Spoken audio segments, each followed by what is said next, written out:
혹시 여러분은 세상에서 가장 운이 없는 사람이라고 생각해 본 적 있으신가요? 하는 일마다 꼬이고 남들은 쉽게 하는 일도 나에게는 왜 이렇게 어려운지. 오늘 제가 들려드릴 이야기는 아마 그런 분들에게 큰 위로와 용기를 줄 겁니다. 바로 역사상 가장 위대한 작곡가 중 한 명으로 꼽히는 루트비기 판 베토벤의 이야기입니다. 우리는 보통 베토벤을 떠올리면 웅장하고 아름다운 교향곡을 작곡한 천재 음악가의 이미지를 생각합니다. 하지만 그의 삶은 결코 순탄하지 않았습니다. 오히려 불행과 고난의 연속이었죠. 1770년 독일본에서 태어난 베토벤은 어릴 때부터 음악에 천재적인 재능을 보였습니다. 하지만 그의 아버지는 아들을 제도의 모차르트로 만들고 싶은 욕심에 어린 베토벤을 혹독하게 훈련시켰습니다. 새벽부터 밤늦게까지 이어지는 강압적인 교육은 어린 베토벤에게 음악에 대한 즐거움보다는 고통과 압박감을 안겨주었죠. 엎친 데 덮친 격으로 알코올 중독자였던 아버지는 수입도 거의 없이 가산을 탕진했고 베토벤은 어린 나이부터 가족의 생계를 책임져야 했습니다. 그는 궁정 오르간 연주자로 일하며 돈을 벌어야 했고 그 와중에도 음악에 대한 열정의 끈을 놓지 않았습니다. 그는 언젠가 음악의 본고장인 오스트리아 빈으로 가서 자신의 꿈을 펼치리라 다짐했습니다. 마침내 22살이 되던 해 베토벤은 그토록 꿈에 그리던 빈으로 떠납니다. 그곳에서 그는 하이든과 같은 대가들에게 가르침을 받으며 작곡가이자 피아니스트로서 명성을 쌓기 시작했습니다. 그의 격정적이고 혁신적인 음악은 당시 빈의 청중들을 사로잡았고 그는 곧 사교계의 총화로 떠올랐습니다. 드디어 그의 인생에도 빛이 드는 것 같았습니다. 하지만 운명은 그를 가만두지 않았습니다. 26살 무렵 작곡가에게는 사형 선고나 다름없는 비극이 찾아옵니다. 바로 청력을 점차 잃기 시작한 것이죠. 처음에는 작은 이명으로 시작된 증상은 점점 악화되어 다른 사람의 말을 알아듣기조차 힘들어졌습니다. 세상의 모든 소리와 단절되어 간다는 공포, 음악가로서의 미래가 송두리째 무너져 내리는 절망감은 그를 깊은 나락으로 빠뜨렸습니다. 그는 사람들과의 만남을 피하고 점점 고립되었습니다. 심지어 유서를 쓰며 스스로 생을 마감할 생각까지 했습니다. 하지만 그를 붙잡은 것은 바로 음악이었습니다. 그는 유서에 이렇게 썼습니다.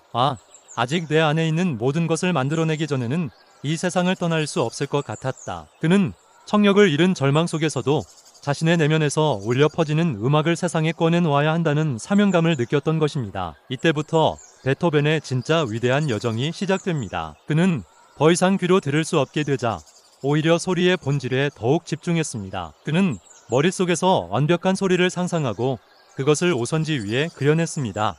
뼈를 통해 전해지는 진동으로 피아노 소리를 느끼며 작곡을 계속했습니다. 이 시기에 탄생한 곡들이 바로 그의 대표적으로 꼽히는 교향곡 3번 영웅, 5번 운명 그리고 피아노 소나타 월광 등입니다. 특히 교향곡 5번 운명의 시작 부분 타다다단 하는 내 개의 음표는 마치 운명이 문을 두드리는 소리처럼 강렬한 인상을 남깁니다. 이것은 자신에게 닥친 비극적인 운명에 굴복하지 않고 정면으로 맞서 싸우겠다는 그의 의지를 표현한 것이었습니다. 그는 들리지 않는 세상 속에서 그 누구보다 치열하게 소리를 탐구했고 인류 역사상 가장 위대한 음악들을 탄생시켰습니다. 그의 도전은 여기서 그치지 않았습니다. 1824년 그는 청력을 완전히 잃은 상태에서 교향곡 9번 합창을 직접 지휘하기로 결심합니다. 연주가 시작되자 그는 박자도 제대로 맞추지 못하고 허공에 팔을 휘저었습니다. 하지만 오케스트라 단원들은 그의 등 뒤에서 진짜 지휘자의 손짓에 맞춰 혼신의 힘을 다해 연주를 이어나갔습니다. 마침내 연주가 끝나고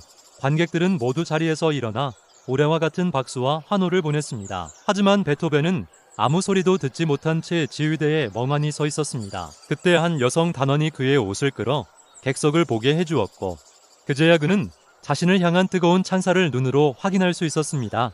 그 순간 그의 눈에서는 뜨거운 눈물이 흘러내렸습니다. 베토벤의 삶은 우리에게 무엇을 말해줄까요? 그는 음악가로서 최고의 재능을 가졌지만 동시에 최악의 시련을 겪어야 했습니다. 하지만 그는 자신의 운명을 저주하거나 포기하지 않았습니다. 오히려 그 고통을 예술로 승화시키고 불가능에 맞서 싸우는 인간의 위대한 의지를 보여주었습니다. 그는 청력을 잃었기에 역설적으로 세상에서 가장 아름다운 소리를 만들어낼 수 있었습니다. 혹시 지금 인생의 힘든 시기를 보내고 계신가요? 도저히 넘어설 수 없을 것 같은 벽 앞에서 좌절하고 있나요? 그럴 때 베토벤을 떠올려 보세요. 귀가 들리지 않는 절망 속에서도 위대한 교향곡을 써 내려갔던 그의 모습을 말입니다. 우리에게 닥친 시련은 우리를 무너뜨리기 위한 것이 아니라 우리 안에 잠재된 더 큰 가능성을 끌어내기 위한 것일지도 모릅니다. 운명이 우리의 문을 두드릴 때 문을 닫고 숨어버리는 대신 베토벤처럼 당당하게 문을 열고 맞서보는 건 어떨까요? 그 문 너머에는 우리가 상상하지 못했던 새로운 세상이 기다리고 있을지도 모릅니다. 여러분의 삶이